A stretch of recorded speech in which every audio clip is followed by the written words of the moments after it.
உங்களுக்கு தெரியுமா, நான் சில சமயங்களில் இந்த கருத்தை பற்றி சிந்திக்கிறேன். நல்லதும் கெட்டதும் ஒன்றை மற்றொன்று பாதிக்குமா? அதாவது ஒன்று இல்லாமல் மற்றொன்று இருக்க முடியுமா?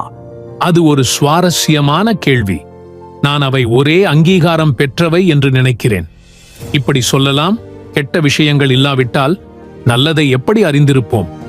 வாழ்க்கை முழுமையாக சரியானதாக இருந்தால் நம் நல்ல தருணங்களை மதிப்படைவீர்களா? ஆனாலும் நல்லதும் கெட்டதும் தனித்தனியே இருக்க முடியாததா? ஒன்று மற்றொன்றுக்கு தேவைப்படுகிறதா?